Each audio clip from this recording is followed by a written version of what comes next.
তো এই তো আমার মহেন্দ্র বাবু। হ্যাঁ,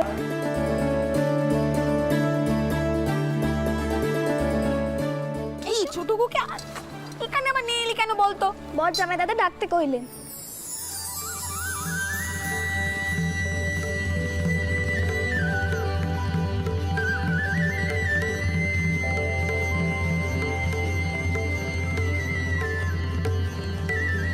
ওটা কি রে ছোটকু? কি হ্যাঁ, তোর বর জামাই দাদা ওটা কি কাটছেন?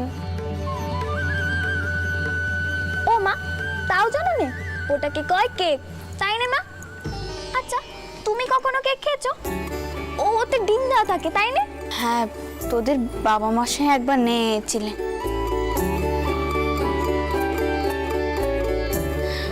ছোটকু কি সবার জন্য মিষ্টি নিয়ে আসবি? চল সবাই একটু মিষ্টি মুখ করুক। আয় জগদম্বা, আরে ছোট শালি যে, এসো এসো এসো। এই দেখো আমাদের মহেন্দ্র বাবু কেক কেটেছে। শোনো, তোমার শেষ দিদিকে গিয়ে বলো আমাদের ঘরে এই কেকটা কেটে দিতে, কিন্তু বড় মা ছোট ঠাকুমা যেন জানতে না পারেন। বাবা মশাই কিন্তু সাবধান করে দিয়েছে। আচ্ছা, এটা খেলে আবার শরীর খারাপ হবে না তো? তোমার শরীর খারাপ হবে কেন? আরে ইংরেজরা তো হামেশাই খায়, আমাদের মহেন্দ্র বাবু খাচ্ছে, কই তাদের তো শরীর খারাপ হচ্ছে না। আর তাছাড়া পদ্ম বাবা মশাই তো আগে খেতেন, এখন না হয় তিনি খান না। তুমি একদম ভেবো না পদ্ম, মথুর প্যারি আমি মহেন্দ্র বাবু সবাই খেয়েছে, খুব ভালো, কি তাই না? যথার্থ বলেছেন, এই কেক জিনিসটা বড় ভালো। ও কত যে খেয়েছি। কি যে আপনারা তো স্বাদ পান বাবু, আমি বুঝি না। শুনলাম তো এদের নাকি আবার ডিম টিমও তাকে। তা মতুর বাবু, আপনার সব সাংঘাতে কি অমন ধরনের যে একটা করে অনাথ চিচটি কান্ডি বাঁধা? যে যেমন হবে তার স্যাঙ্গাত তো তেমনই হবে। কি বল দিদি? জানি না ব্যাপার। আয় ময় আয়, কাঁদিস নে বাবা, কাঁদিস নে। আয় আয় চল। চল। মথুর, তুমি কিছু মনে করো না, কিন্তু তুমি তো জানো পদ্মর ঠোঁটটা একটু কাটা। ও আরে এই নিয়ে আমাদের সংসারও কি অশান্তি কম হয় নাকি? তুমি কিছু ভেবো না কিন্তু, হ্যাঁ কিছু মনে করো না। আমি একবার দেখি কোথায় গেল, ওই আবার কাঁদে। এই যে আমি যেটা বললুম সেটা শুনলে না? যাও কি তোমার শেষ দিকে গিয়ে দাও। শেষ জামাই দাদা, আপনি একটিবার শেষ দিদির কাছে যান, তার বাড়ি মান হয়েছে। আমি এতক্ষণ আপনাকে কইতে পারছিলাম না, আমি এদিকটা দেখে নিচ্ছি।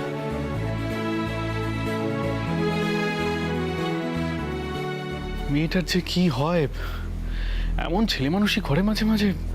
ভাই মথুর, তুমি ওখানে দাঁড়িয়ে রইলে কেন? এখানে এসো। মৃন্ময়, তুমি বাবা মশাইয়ের সঙ্গে কথা বলো, আমি একটু অন্দর থেকে আসছি। আর হ্যাঁ, মৃন্ময়রা আমিনের বংশ, নতুন প্রথায় জমি মাপা হয়। আপনি জিজ্ঞেস করছিলেন না হেক্টর কি, কত বিঘেতে 1 হেক্টর, এইসব আর কি। বাহ, এ তো বেশ ভালো কথা। তাহলে বাবা তুমি তো বেশ কাজের লোক। বাবা মশাই, আপনারা হিসেব নিকেশ করুন, আমি আজকে এলাম। এসো বাবা। আচ্ছা, কুমারীর শরীর এখন কেমন? ও তো আসতেই পারলো না। ভালো আছে বাবা মশাই, আজ আমি আসি। থাক থাক থাক বাবা। যদু মশাই আসুন, আমি আপনাকে বাইরে অব্দি ছেড়ে। চলুন চলুন।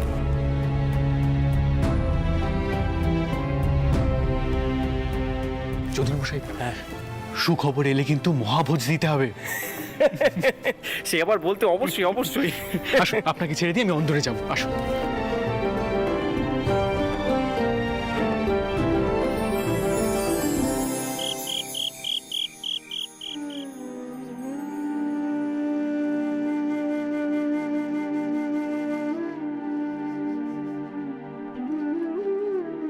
কি হয়েছে বলো তো? মুখটা অমন ভার করে আছো কেন?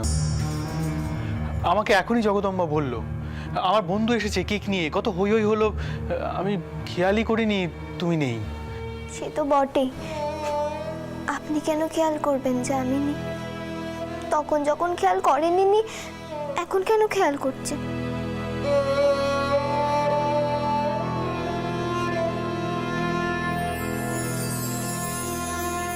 কি হয়েছে বলো তো?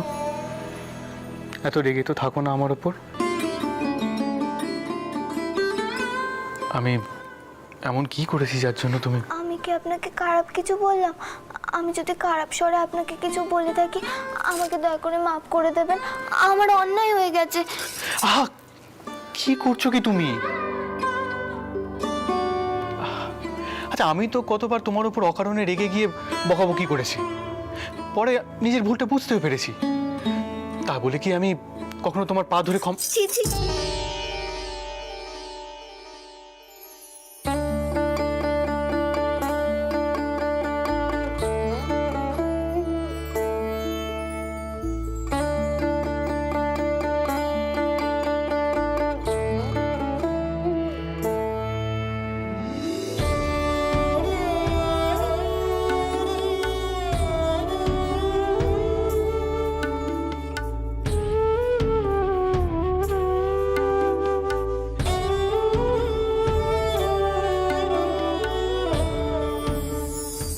আপনি আমার স্বামী, আমার দেবতার মতো। আপনি যা করেন সেটা আমি কখনো করতে পারি না। আমি শুধু শুধু আপনার সঙ্গে এভাবে। আমি জানি আমার স্ত্রীর মনটা কদিন ধরে খারাপ আছে। দেখো করুণা, যা হওয়ার তা হয়ে গেছে, সেসব ধরে বসে থেকো না। আর আমি তোমায় জিজ্ঞেস করবো না কে কি বলেছে, কারণ সেটা আমি অনুমান করতে পারি কে কি বলতে পারে তোমায়। সবার কথা গায়ে মাখতে নেই। আপনাকে নিয়ে কেউ কোনো খারাপ কথা বললে আমার যে কতটা মনে লাগে আপনি জানেন না। জানি, খুব ভালো করে জানি। দেখো, কেউ যদি আমাকে খারাপ বলে তাহলে তো আমি খারাপ হয়ে যাব না। যাবো কি?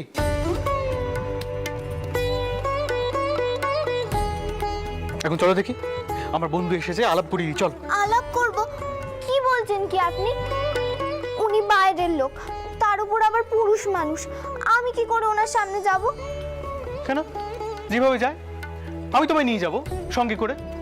না, শুধু তুমি নয়, জগদম্বাকেও নিয়ে যাব। কতদিন আর ওই চিকের আড়ালে ঘেরা টোপে থাকবে বলো তো? কিন্তু কোনো কিন্তু নয়। কেউ কিছু বললে বলবে আমি জোর করেছি, বুঝেছো? কেউ কিচ্ছু বলবে না। আর বড় জোর কি হবে? আমাকে আরেকটু খারাপ ভাবে, আরেকটু দাগি ভাববে, সে ভাবুক। চলো দেখি এখন, চল।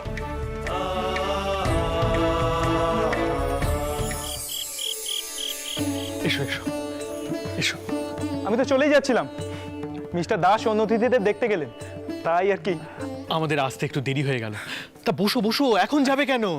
আচ্ছা, আলাপ করিয়ে দিই, আমার স্ত্রী করুণা দেবী। কি হলো, ওখানে দাঁড়িয়ে রইলে কেন? সামনে এসো।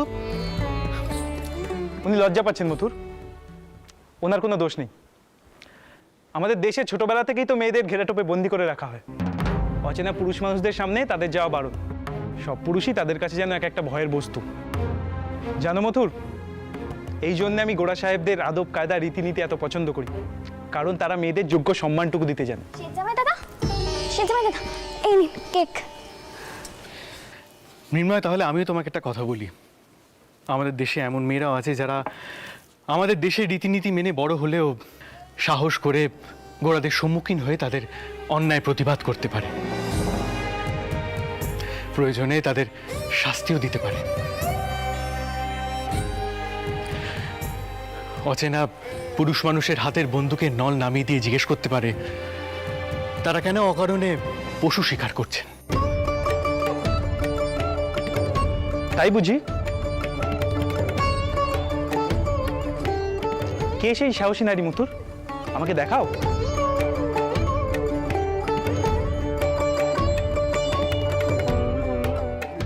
চক্ষু সার্থক করি। সে তোমার সামনেই আছে, আমার ছোট শালিকা জগদম্বা।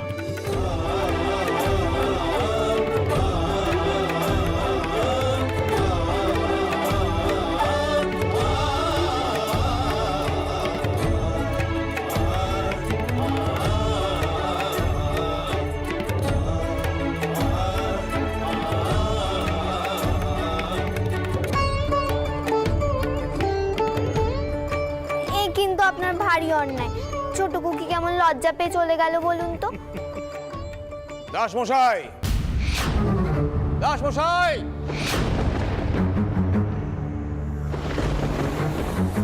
এ কি আপনারা এখানে? হ্যাঁ আমরা। এই সমাজে এই ঘটনা বহুদিন ধরে চলতে দেওয়া যাবে না। আপনার মেয়ের বিয়ের বয়স পেরিয়ে গেছে, তাও আমরা কিছু বলিনি, কিন্তু আর তো চুপ করে থাকা যায় না।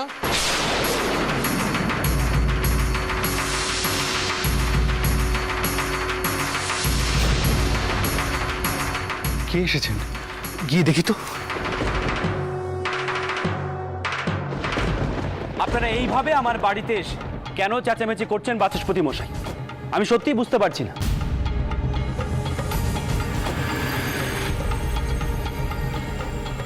আমার বাড়িতে আজ অনুষ্ঠানের দিনে আপনারা কেন অশান্তি পাকাচ্ছেন? অশান্তি করার মতো ঘটনা ঘটালে অশান্তি হবে দাসমশাই।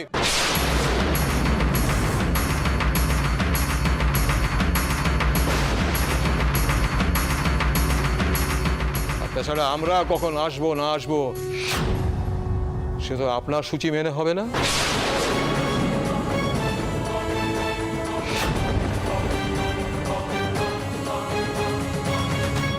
আপনারা যেটা বলতে চাইছেন সেটা দয়া করে একটু শান্তভাবে বলুন।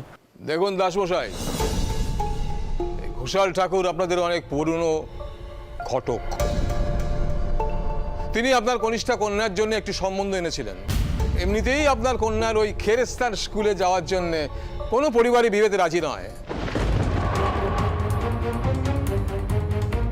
তাও আবার সম্বন্ধ এলো এবং সেটাকে আপনারা নাকচ করলেন। এইভাবে আপনার বিবাহযোগ্যা কনিষ্ঠা কন্যাকে বসিয়ে রাখা অনুচিত।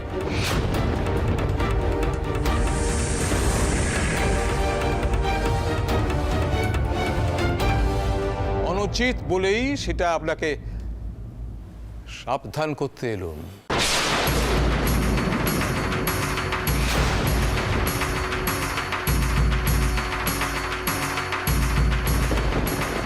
দেখ দেখ পদ্ম, কিভাবে তোর মা বেপদ ডেকে আনলো। ঘোষাল ঠাকুরের সঙ্গে কে এমন ভাবে কথা কয়, কিছু মনে করিস না, তার মানে তো নাগবে। তা বলে বাউন্দের রুশকে এভাবে সঙ্গে করে নিয়ে চলে আসবেন? এত দিনের পুরনো নোক, ঘটক বিদায় তো মন্দ পায়নি এতকাল। ওনার কি এমন ব্যবহার করা সাজে?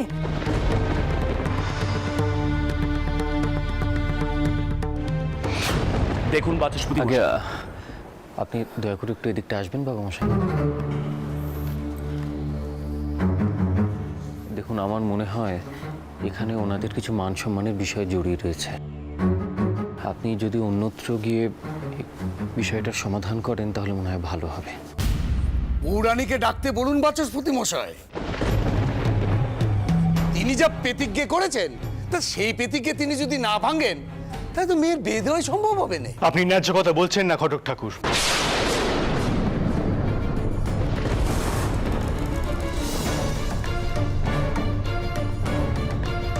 আর এই বাড়িতে কাউকে এভাবে ডাকতে আপনি পারেন না, আপনার কোনো অধিকার নেই।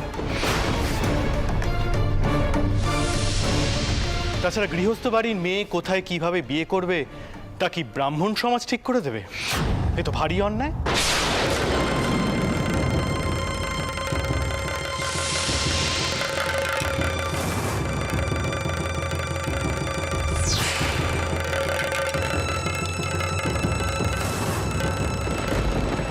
তাছাড়া আপনারা বোধহয় ভুলে গিয়েছেন, আমি মনে করিয়ে দিই, এটা জানবাজারের মার বাড়ি।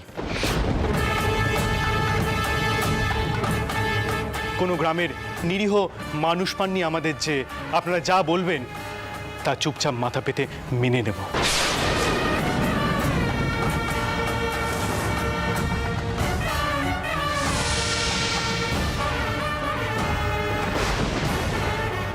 এতটা দুর্বল ভাবাবোধ আমাদের ঠিক হচ্ছে না আপনাদের। ওনাকে থামতে বলুন।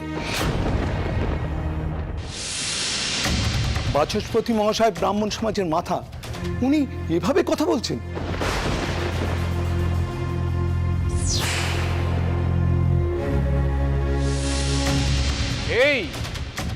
এই জন্যই তো সমাজের অবক্ষয় ঘটছে চৌধুরী মশাই।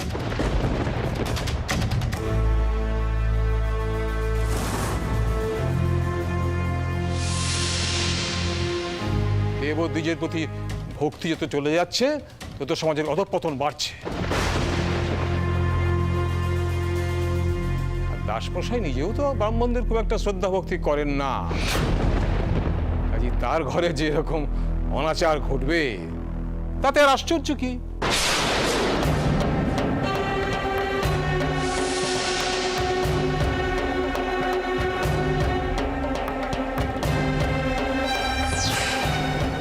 দাসমশাই, বাচস্পতি মহাশয় কিন্তু সঠিক কথাই বলেছেন। আমরা হিন্দু শাস্ত্র মেনে চলা উচিত। হিন্দু শাস্ত্রে বলা আছে যে একটা বয়সের পরে আর অনুরা মেয়েকে ঘরে রাখা অনুচিত।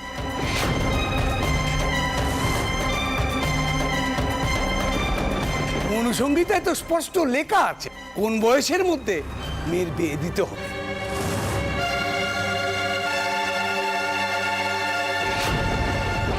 তা মেয়েকে পার না করলে তাও তো এতক্ষণ আমি কিচ্ছুটি কইনি, সব কিছু মুখ বুঝে সহ্য করেছি। আমি তো মেয়ে মানুষ, আপনারা তো আবার মেয়েদেরকে বেশি কথা বলার অধিকার দেননি। আমি মুখ্য মেয়ে মানুষ, বেশি শাস্ত্র জানি না, কিন্তু এইটুকু বুঝি মান সম্মান বিসর্জন দেওয়া কোনো শাস্ত্রে কিন্তু কওয়া নেই।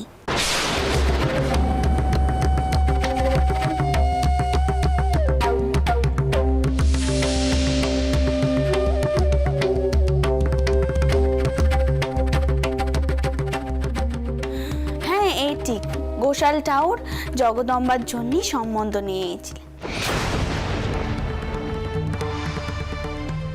আর এও ঠিক যে জগদম্বার বিয়ের বয়স হয়েছে।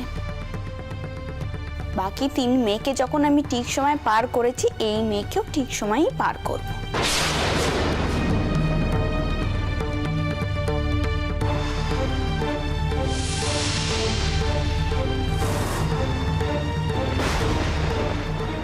কিন্তু তার মান রক্ষে না করে আমি তো তাকে যাত্রার হাতে তুলে দিতে পারিনি বাচস্পতি ঠাকুর। আর যে পাত্তর পক্ষর পণ চাইবে, দাবি দেওয়া থাকবে, সেই ঘরে আমি আমার মেয়ের বিয়ে দেব না।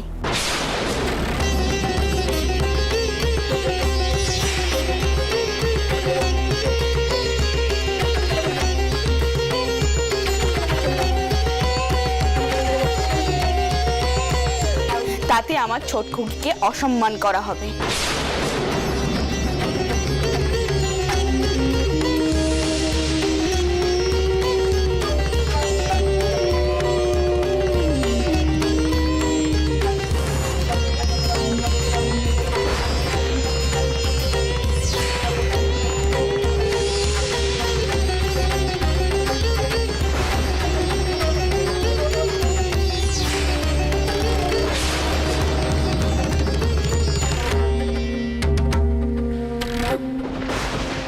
পাত্রপক্ষকে পণ দেবেন না? ভাঁড়ে টান পড়লো নাকি দাসমশাই?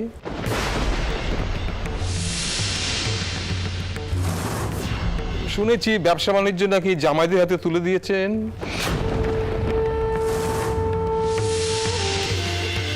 তাতেই বুঝি সর্বশান্ত হয়ে গেলেন?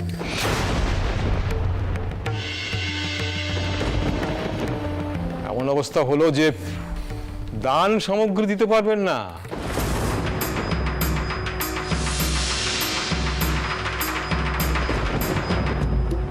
কিন্তু পণ নেওয়া তো পাত্রপক্ষের অধিকার দাসমশাই।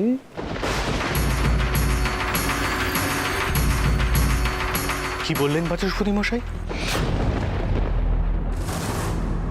এ বাড়ির উঠোনে দাঁড়িয়ে আপনি এই কথাটা বলতে পারলেন?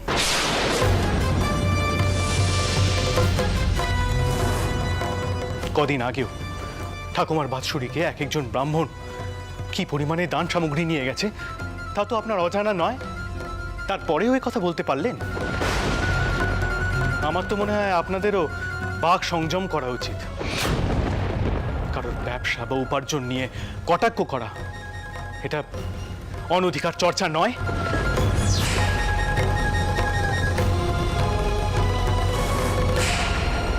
তাহলে আপনাদেরও বলে রাখি, জগদম্বার বিয়ের দায়িত্ব তার জামাই দাদাদের।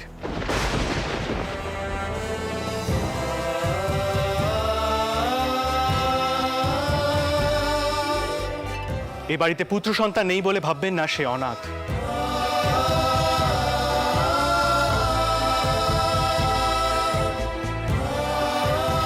তার জামাই দাদারা তার দাদার কর্তব্যই করবে।